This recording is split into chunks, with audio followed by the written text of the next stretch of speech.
Hello, so today I wanted to talk about things that irritate me. One thing I don't like is when I'm sitting on the tube and I'm reading and the person next to me is reading with me. You sit there with your book and you're reading and then you feel there's something going on next to you, you know, the energy, you feel this person's eyes already, and then you look up and this person is just reading your book. I don't want anyone to know what I read.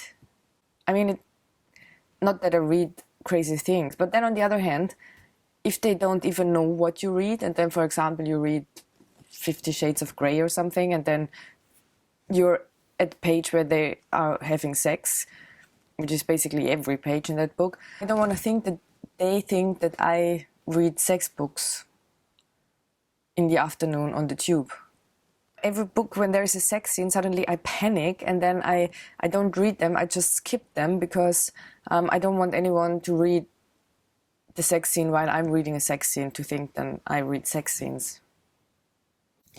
And then I think another thing that irritates me is when I cross the street, you know, and yeah, I do cross the street on red sometimes just because I have to catch a bus or I'm late. I'm always a little bit too late.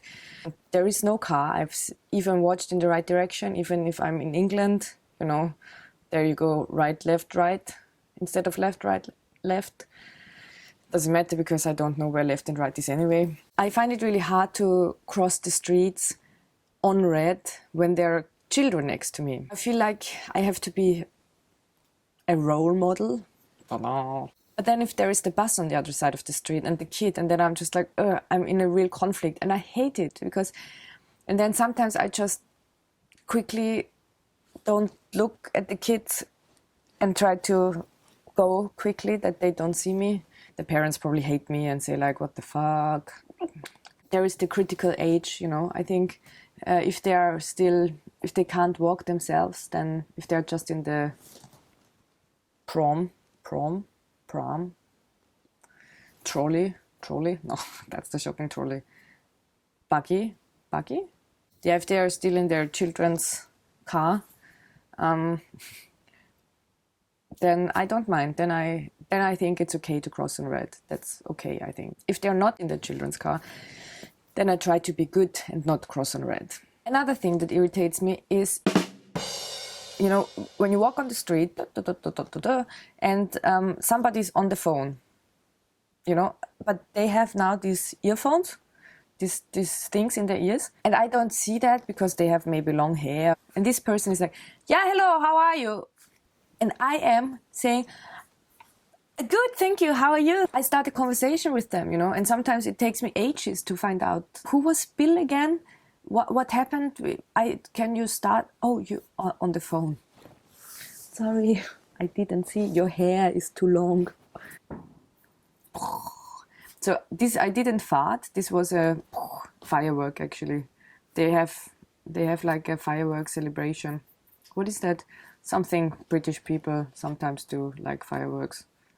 Another thing that irritates me, the last thing is my grandmother. I have been a vegetarian for 15 years. Almost was not able to count that on my 10 fingers. When I come to my grandmother and she said, do you want a sandwich? Yes, please. I have a ham sandwich for you. Grandmother, I have been a vegetarian for years now. I don't eat meat. But it's just ham. Ah! Yeah, these things irritate me. In general, please don't get me wrong. It is not good to cross on red. Just don't do it. Miss the bus. If you have kids and you see me crossing on red, just, you know, just protect their eyes, because the thing is, I am really always late. And for me, it is the last chance. For me, it is life existential to cross on red, but don't do it yourself. Bye, stay safe. Look left and right and left and up and down. You never know what comes from upstairs.